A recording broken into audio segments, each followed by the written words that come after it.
PSG menang, tapi 3 pemain cedera. Modric gendong Milan amankan 3 poin. Manchester is blue, Haaland rajai derby. 3 pemain brace, Barca bantai Valencia.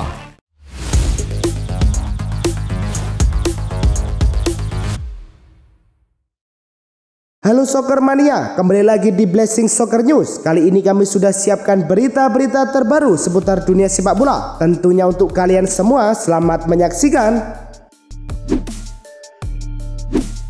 Laga Al Nassr versus Al Holod berlangsung di Al Awal Park. Kebuntuan pecah di menit ke-52. Mane sukses mencetak gol usai kombinasi 1-2 dengan Kingsley Coman. Al Nassr mengadakan skor di menit ke-82. Tandukan Inigo Martinez menuntaskan sepak pojok Marcelo Brozovic membuat tuan rumah unggul 2-0. Hasil ini bikin The Global One kembali ke puncak klasemen Liga Arab Saudi dengan 6 poin, unggul selisih gol dari Al Khaled. Laga Lille versus Toulouse berlangsung di Stade Pierre-Mauroy. Calvin Verdong masuk skuad untuk pertama kalinya tapi belum mendapat menit bermain. Toulouse unggul lebih dulu di menit ke-50 lewat suntikan Franck Magri. Lille dapat penalti di menit ke-90 dan Nabil Bentaleb sukses menyamakan skor. Drama berlanjut hingga injury time. Di menit ke-90+8, Ethan Mbappe muncul sebagai pahlawan, cetak gol penentu kemenangan 2-1. Berkat hasil ini, Lille mengoleksi 10 poin di posisi kedua, sedangkan Toulouse tetap di posisi ke-10 dengan 6 poin. Laga PSG versus Lens dimainkan di Parc des Princes. Di menit ke-15, tuan rumah membuka keunggulan lewat Bradley Barcola yang menuntaskan assist Vitinha. Barcola kembali mencatatkan namanya di papan skor di menit ke-51. Sepakannya dari luar kotak penalti membuat PSG menjauh 2-0. PSG tetap sempurna dalam 4 laga awal Ligue 1 musim ini dengan koleksi 12 poin. Sementara itu, Lens tertahan di posisi ke-8 dengan 6 poin. Paris Saint-Germain mengalami pukulan berat saat menghadapi RC Lens di Ligue 1. Kubica Kvaratskhelia ditarik keluar pada menit ke-29 setelah cedera. Sementara Lee Kang-in menyusul di menit ke-56 karena ketidaknyamanan fisik, digantikan oleh Seny Mayulu. Tak berhenti di situ, Lucas Baraldo harus meninggalkan lapangan dengan tandu pada menit ke-70. Cedera beruntun ini memicu kekhawatiran bagi pelatih Luis Enrique dan supporter PSG. Tim medis klub kini tengah melakukan pemeriksaan intens kepada ketiga pemain. Laga AS Roma versus Torino digelar di Stadio Olimpico. Sejak awal, Roma langsung pegang kendali, tapi Torino juga beberapa kali mengancam. Babak pertama tanpa gol, namun kebuntuan pecah di menit ke-59. Giovanni Simeone mengecoh Manu Sone, lalu melepaskan tembakan tajam. Torino unggul 0-1. Hasil ini jadi kemenangan perdana Torino di Serie A musim ini dengan koleksi 4 poin, sedangkan Roma tetap di posisi ke-6 dengan 6 poin. Laga Sassuolo versus Lazio berlangsung di Mapei Stadium. Jay Ages tampil sebagai starter di jantung pertahanan bersama Tarik Mohamerovic. Gol tunggal baru lahir di menit ke-70, berawal dari sepak pojok. Tandukan Mohamerovic mengarah ke Aliou Fadera yang langsung menyambar bola di depan gawang. Skor 1-0 bertahan hingga laga tuntas. Tambahan 3 poin menempatkan mereka di posisi ke-14 klasemen dan Lazio di posisi ke-11, hanya dibedakan selisih gol. Laga Atalanta versus Lecce berlangsung di Gewiss Stadium. Tuan rumah justru memecah kebuntuan di menit ke-37 via Giorgio Scalvini dengan sundulan. Babak kedua baru berjalan 7 menit, Charles De Ketelaere menambah keunggulan jadi 2-0 lewat sepakan terukur ke pojok gawang. Atalanta makin percaya diri. Zalewski mencetak gol di menit ke-70 dengan tembakan kaki kanannya mengecoh kiper. 2 menit berselang, De Ketelaere kembali merobek gawang Lecce usai lepas dari kawalan bek lawan. Lecce hanya mampu membalas lewat gol indah Michael Henry di menit ke-77, skor 4-1 untuk Atalanta. Berkat hasil ini, Atalanta mengoleksi 5 poin dari 3 laga, sedangkan Lecce masih terpuruk dengan 1 poin. Charles De Ketelaere tampil gemilang saat Atalanta menghajar Lecce dengan skor telak. Penyerang asal Belgia itu benar-benar mendominasi jalannya laga di Gewiss Stadium. Menurut Squawka, De Ketelaere memenangi seluruh 11 duel yang dijalaninya, sukses melewati lawan sebanyak 4 kali, serta menyumbang 2 gol dari 2 tembakan akurat. Ia juga mencetak 2 tackle sukses dan 4 kali dilanggar, menegaskan betapa sulitnya menghentikan aksinya. Kemenangan ini sekaligus jadi sinyal kuat ambisi Atalanta di awal musim.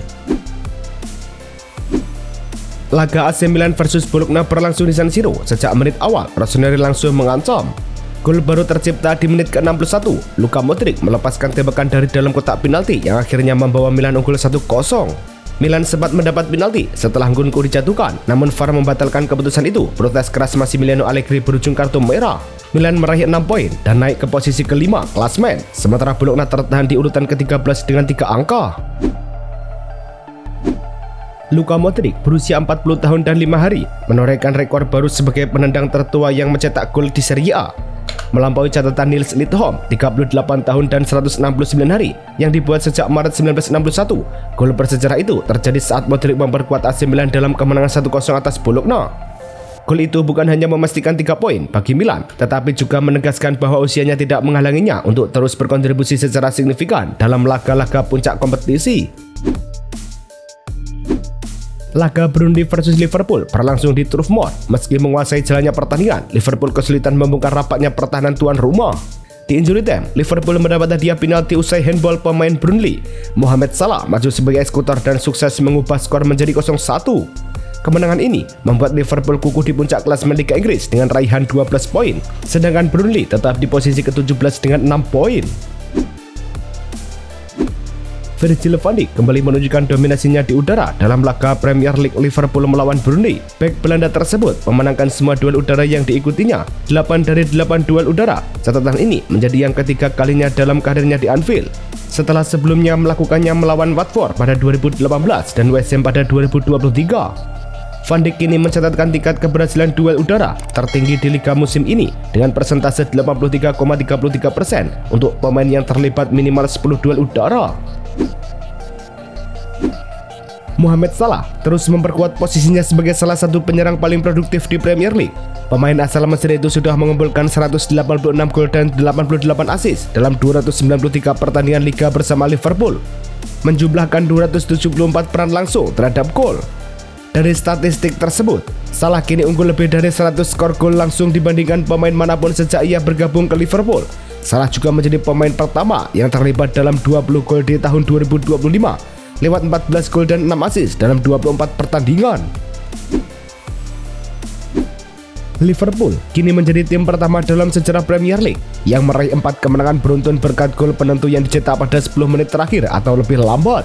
Kemenangan terbaru datang saat melawan Burnley, di mana Mohamed Salah mengeksekusi penalti pada menit ke-95 untuk memastikan 3 poin. Catatan ini mempertegas ketangguhan mental pasukan Arne Slot yang selalu mampu menyelamatkan situasi hingga akhir pertandingan. Momen dramatis ini mempertegas julukan Slot Time. Laga Manchester City versus Manchester United berlangsung di Etihad Stadium. City membuka keunggulan di menit ke-18 lewat sundulan Phil Foden memanfaatkan umpan silang Jeremy Doku. Masuk di babak kedua, City langsung menambah gol di menit ke-53. Erling Haaland menaklukkan Altay Bayindir untuk membuat skor menjadi 2-0. City akhirnya memperbesar keunggulan menjadi 3-0 di menit ke-64. Haaland lolos dari jebakan offside dan menaklukkan Bayindir untuk mencatat brace. Berkat hasil ini, City mengoleksi 6 poin dari 4 laga dan naik ke posisi ke-8 klasmen. Sementara itu, Manchester United tertahan di urutan ke-14 dengan 4 poin. Ruben Amorim mencatat sejarah kurang menyenangkan di Manchester United. Sejak menukangi tim, ia memimpin 31 laga Liga Inggris dengan hanya 11 kemenangan, 2 seri, dan 18 kalah, menghasilkan persentase kemenangan 36,17%, terendah bagi manajer permanen klub sejak Perang Dunia Kedua. Premier League Official Stats. Kondisi ini menambah tekanan di Old Trafford dengan banyak pihak yang mempertanyakan masa depan Amorim. Meski begitu, sang manajer tetap menegaskan komitmen terhadap Erling Haaland kembali menunjukkan ketajamannya di derby Manchester. Striker Norwegia itu mencetak 2 gol saat Manchester City menaklukkan Manchester United, sekaligus menorehkan gol ke-90 dari 101 laga Premier League. Menurut laporan resmi Premier League, Haaland juga mencatat sejarah sebagai pemain kedua yang mampu mencetak 50 gol kandang hanya dalam 50 laga atau kurang, mengikuti jejak Alan Shearer. Hebatnya lagi, Opta mencatat Haaland kini terlibat dalam 11 gol kontra United, terbanyak di antara semua pemain City. Pep Guardiola mencapai rekor 600 pertandingan di level liga sebagai pelatih setelah Manchester City mengalahkan Manchester United 3-0 pada derby Premier League. Dari total itu, catatannya adalah 446 kemenangan, 85 seri, dan 69 kekalahan, yang berarti rasio menang sekitar 74,3%. Kemenangan di Etihad Stadium itu juga menjadi yang ke-10 bagi Guardiola dalam derby Premier League, membuatnya hanya ketiga pelatih setelah Alex Ferguson dengan 20 dan Matt Busby dengan 15 yang meraih 10 lebih kemenangan derby liga antara City dan United. Laga Barcelona versus Valencia dimainkan di Estadio Johan Cruyff. Barcelona unggul lebih dulu di menit ke-29 lewat aksi Fermin Lopez. Blaugrana langsung menambah keunggulan pada menit ke-53. Rapinya menuntaskan umpan Marcus Rashford di tiang jauh. Hanya 3 menit berselang, Fermin Lopez mencetak gol keduanya dengan tembakan keras dari luar kotak penalti. Pada menit ke-66, giliran Rapinya yang mencetakkan brace. Ia memperbesar skor menjadi 4-0. Lewandowski ikut menambah derita Valencia pada menit ke-76 setelah memanfaatkan umpan di kotak penalti. Striker Polandia itu kembali mencatatkan namanya di papan skor pada menit ke-86, menggenapkan kemenangan Barca 6-0. Berkat hasil ini, Barcelona mengumpulkan 10 poin di posisi kedua, sedangkan Valencia tetap di posisi ke-15 dengan 4 poin. Barcelona mencetak sejarah baru di La Liga setelah 2 pemainnya Rapinya dan Robert Lewandowski sama-sama mencetak brace dari bangku cadangan. Menurut laporan resmi La Liga, ini adalah kali pertama di abad ke-21 ada 2 pemain Blaugrana yang melakukannya dalam satu laga Liga. Lebih spesial lagi, Rapinya mencetak 2 gol sebagai pemain pengganti untuk pertama kalinya panjang karirnya di kompetisi top Eropa. Catatan ini menambah bukti betapa tajamnya lini depan Barca ketika opsi dari bangku cadangan bisa memberi dampak langsung. Robert Lewandowski mencetak tonggak penting bersama FC Barcelona dengan tampil di laga resmi ke-150 pada 14 September 2025. Sejak direkrut pada musim panas 2022, striker asal Polandia itu langsung menjadi ujung tombak Blaugrana dengan kontribusi yang stabil. Menurut laporan resmi FC Barcelona, Lewandowski telah mencetak 103 gol dan memberi 20 assist dalam periode tersebut. Meski usianya sudah 37 tahun dan persaingan dengan pemain muda semakin ketat, ia tetap menunjukkan ketajamannya. Serhou Guirassy mengalami keluhan pada bahunya dalam laga versus Heidenheim setelah mencetak gol pembuka di menit ke-33. Menurut laporan Tribuna, pemain asal Guinea itu beberapa kali memegangi bahu saat pertandingan sedang berlangsung. Dalam program olahraga CDF Sports Studio, disebut bahwa Guirassy kemungkinan mengalami memar ringan, bukan cedera serius. Klub dikabarkan masih menunggu hasil pemeriksaan lebih lanjut agar bisa memastikan kondisi pemain. Meski begitu, Dortmund berharap Guirassy tetap bisa tampil menghadapi Juventus di Liga Champions. Michael Olise meraih penghargaan pemain terbaik FC Bayern untuk bulan Agustus 2025 setelah tampil impresif di awal musim Bundesliga. Winger asal Prancis ini mencetak 3 gol dan 1 assist dalam 3 pertandingan Bundesliga, serta turut mencetak gol dalam laga DFB Cup, menunjukkan kontribusi signifikan dalam serangan tim. Adaptasinya yang cepat dan penampilan konsisten mendapat pujian dari penggemar dan pengamat sepak bola. Keberhasilan ini menegaskan potensi besar Olise sebagai pemain kunci Bayern musim ini. Juventus tengah mempersiapkan kontrak baru untuk bintang mudanya Kenan Yildiz yang akan memperpanjang masa baktinya hingga 2030. Menurut laporan dari Calciomer 1, negosiasi berjalan lancar dan diperkirakan segera mencapai kesepakatan.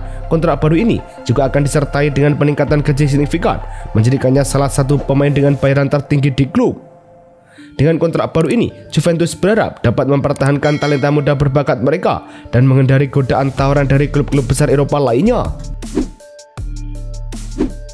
Francisco Conceição diragukan tampil saat Juventus menghadapi Borussia Dortmund di laga pembuka Liga Champions. Pemain sayap asal Portugal ini absen dalam kemenangan derby Italia melawan Inter Milan setelah mengalami cedera otot ringan saat membela timnas dan kembali lebih awal ke Turin. Pelatih Igor Tudor memutuskan untuk tidak memasukkan Conceição dalam skuad pada laga terakhir, meskipun sebelumnya ada harapan ia bisa tampil. Kini fokus utama Conceição adalah pemulihan total agar bisa kembali bermain secepatnya. Real Madrid semakin serius menyoroti keputusan wasit yang dianggap merugikan mereka, terutama terkait kasus Negreira yang menyeret Barcelona, lapor Marca. Menurut sumber di Valdebebas, klub menilai kesalahan masa lalu dan masalah yang belum terselesaikan kerap menguntungkan rival Katalan. Presiden Florentino Perez menegaskan tekad klub. "Kami akan sampai ke ujung," ujarnya kepada anggota klub, menegaskan keseriusan Real Madrid menuntaskan ketidakadilan yang mereka rasakan di sepak bola Spanyol. Bek Manchester United Lisandro Martinez sedang dalam pemulihan dari cedera ligamen lutut yang dideritanya pada Februari lalu. Menurut laporan jurnalis Argentina, Gaston Edul, Martinez menargetkan untuk kembali bermain pada Oktober atau awal November 2025. Manchester United memilih pendekatan hati-hati dalam proses pemulihannya, memastikan bahwa pemain asal Argentina ini benar-benar fit sebelum kembali ke lapangan. Kembalinya Martinez diharapkan dapat memperkuat lini pertahanan United yang sedang menghadapi tantangan. Timnas Prancis dan Brasil tengah dalam pembicaraan lanjutan untuk menggelar pertandingan persahabatan di Amerika Serikat pada Maret 2026. menjelang Piala Dunia 2026. Menurut laporan LQP, Federasi Sepak Bola Prancis FFF berencana melakukan tur di AS jika Prancis berhasil lolos ke turnamen yang akan diikuti 48 tim tersebut. Jika tur ini terrealisasi, Prancis kemungkinan akan menghadapi Brasil serta tim lain seperti Amerika Serikat atau Meksiko. Itulah tadi kumpulan berita-berita terbaru dari kami. Simak terus berita-berita terbaru lainnya dan jangan lupa like, komen, dan juga subscribe.